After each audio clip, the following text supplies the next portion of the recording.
Greetings! My name is Sydney Newman, and I am a SUNY Delhi veterinary science major taking a One Health course. Entering some of the final weeks of the semester, I'm getting in contact with all of you fine folks to spread the good word of a One Health initiative on some of the world's greater problems.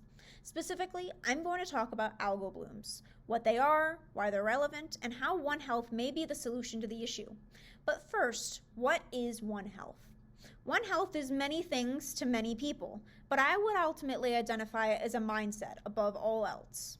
Now, this mindset can be put into action for direct or indirect change with lifestyle habits, opinions, education, or even legislature. Ultimately, the mindset that allows this drive to find follow-through holds in its acceptance of a reality that identifies an interconnection of animal, environmental, and human interfaces amongst one another to see opportunity for manipulation toward a better tomorrow. Now I know what you're thinking. How does this apply to algal blooms? To me, there's going to be a responsibility, a morality, and a necessity facet that applies this application. There's a responsibility with harmful algal blooms that occur in their abundance consequence to human mediators, those being things such as agricultural runoff, a population that makes sewage effluent difficult to neutralize, and ultimately an industry level that contributes to chemical pollutants recycled in rainfall and irrigation systems.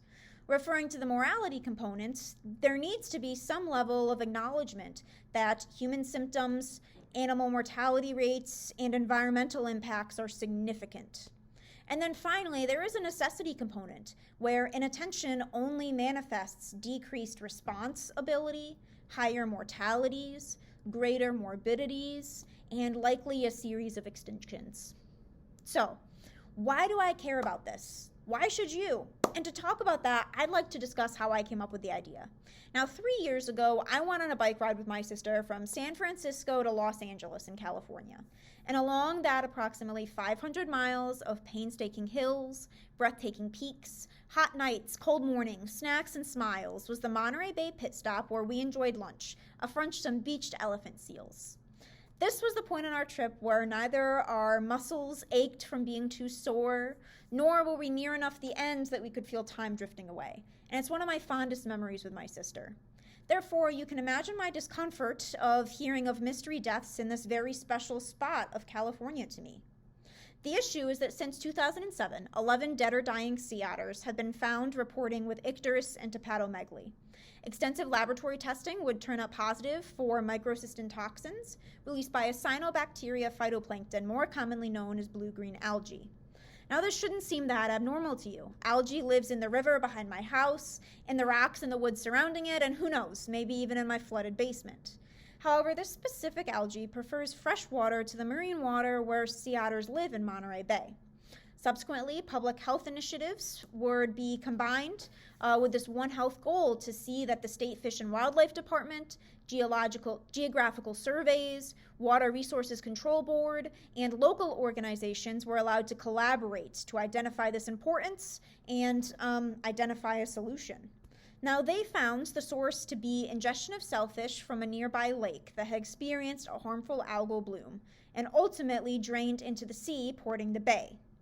So, seeing this issue, what would I like to see happen in the future? This is a primary example of a global issue. However, the lack of understanding or efficacious application is currently limiting it to a national application, with global applications being more information-based. It does, however, show the efficacy of a One Health approach as collaboration of the local, state, and national agencies were able to collaborate and find the migration of the causative agent. The actual action that I would see put into place now is an education regarding harmful algal blooms, including factors to look out for and considerations to be made when eating in certain areas. There is pertinency with this issue because of the really lacking information in which many ways One Health initiatives are ultimately for, utilizing pre-existing information across species or even phylums to draw connections amongst them for the greater good and often the benefit of all. Here, the Monterey Bay scenario exhibited the ability for harmful algal blooms to affect larger areas than previously thought, a more fluid frequency and severity than previously expected, and an overwhelming need for new data regarding this. Current limitations are seen with the affected companion animals, livestock, and wildlife throughout the U.S. that unfortunately have passed with similar tests, results regarding the cause. I would like to see this being understood and publicized to extents that can mitigate the ruining of further memories, or even the potentially future ones. So what would be my call to action? That would be education to allow awareness and forethought. So let's take a step back here for a minute. What are algal blooms? How do they occur? Blooms occur as algae and cyanobacteria quickly grow out of control, commonly in warm, slow-moving, nutrient-rich water filled with nitrogen and phosphorus, as seen with fertilizer, sewage, or industrial runoff, that allow fixation, resulting in oxygen monopolization as harmful gases and toxins are produced.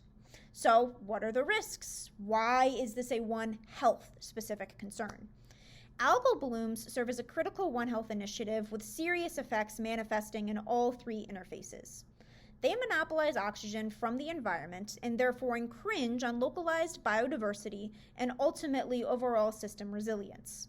They release toxic gases such as cygnotoxins, maitotoxins, scarotoxins, brevetoxins, saxitoxins, tons more that I'm sure I'm pronouncing wrong, causing various neurologic and digestive issues amongst animals and humans that untreated can be fatal.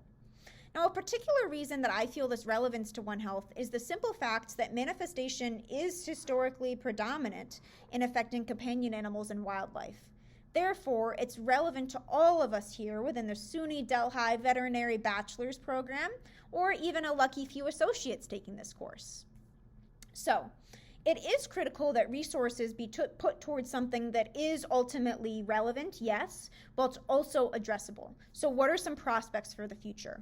An excellent One Health surveillance initiative has been seen with the NOAA Ecological Forecasting Initiative to deliver accurate, relevant, and timely ecological forecasts. Here we can see that our very own Lake Erie in New York has been consistently experiencing HABs, where not only it formerly didn't, but is now doing so earlier and earlier in the season.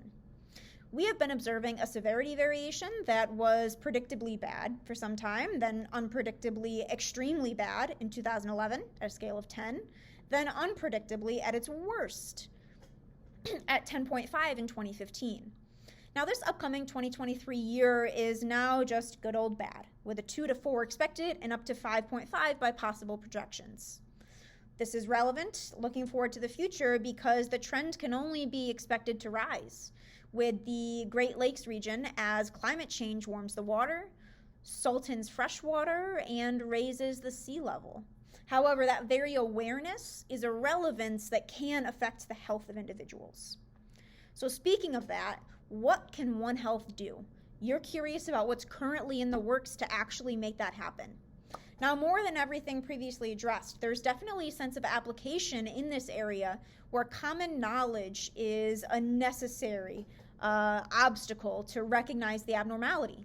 Let us consider again for a second the Monterey Bay sea otter incident. You will recall that since 2007, 11 dead or dying sea otters have been found reporting with icterus and hepatomegaly. Extensive lab testing returned positive for these microcystin toxins released by blue-green algae. The true concern here is that collaborators, clinicians, and researchers on the project were not immediately concerned about this opportunity, about this causative agent, because this specific algae did prefer fresh water to the marine water where the sea otters lived in Monterey Bay. Now, luckily, the public health collaborators were able to identify the source and track its introduction alongside its migration. But our larger concern is the potential for this recurrence of this specific event where it wasn't in the forefront of our minds. That being because there is absolutely potential for recurrence in many worldwide locations, all right? Many rivers, lakes, and coastal bodies in the Northeast, like this lake, drain into the sea, porting into a bay that give concentrations high enough to be deadly as they accumulate up the food chain. So, the concern for prevention is seen with knowledgeable communication protocols amongst educators of the contributing factors. Here, the veterinary technician might educate someone during the rainy season of a hot summer to look out for brightly colored, odd-smelling water encroaching the water line. The veterinary technician might educate farmers on his or her clinic to utilize or recognize resources that contact on this occurrence. Stop, Sydney, pause. Now, the concerns of prevention are seen with knowledgeable communication protocols amongst education of contributing factors. Here, the veterinary technician might educate someone during the rainy season of a hot summer to look out for brightly colored, odd-smelling water encroaching the water line. The veterinary technician might educate the farmers at his or her clinic on resources to contact as this occurs and have concern for his crops as this occurs. The veterinary technician might encourage the farmer on local risks of dumping his or her fertilizer, into considerably still bodies of water. Here, the One Health initiative is being seen on a local level of education to the common public, mediated through simple knowledge and sharing, as is truly in the spirit of One Health. Now, finally, while it may not be high on the differential list, professionals in this industry need to be aware of who to contact in situations like this, ultimately being the One Health department. However, this One Health Day provides us the opportunity to fulfill the One Health perspective and educate on the benefits of future individuals in also contacting the One Health Harmful Algal Bloom System, otherwise known as HHABS. This is a surveillance system to track concerns of outbreak. It is relevant to know that individuals can report blooms themselves, or the occurrence of foodborne, human, pet, livestock, and wildlife illnesses that result from them. Here, data collected from a 15 statewide survey regarding 170 algal blooms thus far brought about data such as prevalence of canine poisonings, primarily occurring after freshwater HAB exposure, or the fact that 31% of human illnesses are attributed to water exposure, whereas 47% are attributed to food exposure. This might change where it could sit on your differential. So finally, what are future hopes? I would like to live in a world where accessibility is truly not the issue. The primary front by my assessment for harmful algal blooms is the education basis. Subsequently, I would like to see direct surveillance measures put into place, where public health initiatives can be put into action amongst local, state, and national individuals to collect data, document tide patterns, potentially identify high-risk areas for proper signage, or legislation on effluent dumping, possibly even relocation if necessary. I would like to see an education that allows for informed decision-making, to allow complete accessibility of the affected individuals to the habitats in which they have become accustomed, as is permitted to humans at current, that have the means to facilitate treatment prior to death, unlike many of our cohabitants. This means that the average Joe in their life will soon be able to have knowledge of the purpose behind paying a little extra to choose phosphate-free detergents, soaps, and household cleaners. The importance behind picking up their pet, using water efficiently, pumping out their septic system regularly, knowing not to add additives into that or divert drains into it, to landscape with native plants or apply fertilizer responsibly, avoiding waterways and doing so during the appropriate times of the year with maximum uptake, that being closer to late summer as you approach the equator. The importance of using energy efficiently, turning off lights, using public transportation, or even just air drying your clothes every once in a while. But more than that, more than working proactively, more than being aware, he, she, or they can play an active role as well, not only reporting any observations to HABs, but serving as a volunteer, monitoring and assessing water quality, working with the Backyard Wildlife Habitat Program or Schoolyard Habitat Program, sponsoring a watershed festival within the Worldwide Monitoring Day website for publicity, or utilizing other resources to spread the word, Facebook, Twitter, or even posting on the Greenversations blog. So, with this in mind, are there any indication of past successes that can be manipulated? Why should we put into action everything that I'm claiming here? A past One Health Day initiative that I was researching in preparation for this project composed the first institutional symposium on One Health, epigenetics and microbiomes, from soil to people, where experts from around the world came together to educate on epigenomics and microbiomes, specifically as it relates to aquaculture in Ecuador. I believe similar levels of collaboration among the local and regional levels atop the national CDC initiatives are required to solve this issue of lacking knowledge of harmful algal blooms, their relevance, their effect, and their prevention for the common people. So to summarize here, why are algal blooms important? The risk is currently predominantly to animal populations, but here, as morbidity and mortality increases, there is risk of previously protected areas being relocated. And in the future, risks of human economies and subsequent trade difficulties or land usage being affected. Why is One Health relevant? The problem affects animals, humans, and the environment, despite the fact that predominantly humans are playing in a role toward it. But more so, the solution is multifaceted to address all interfaces. What can be done? Something as simple as knowledge of the significance behind posted warning signs could inspire an individual to ask if his or her seafood dinner was caught fresh that morning, or encourage their companion animal not to drink from a lake if it looks or smells weird. It could support individuals to think more actively about global warming, the effects of changing tides.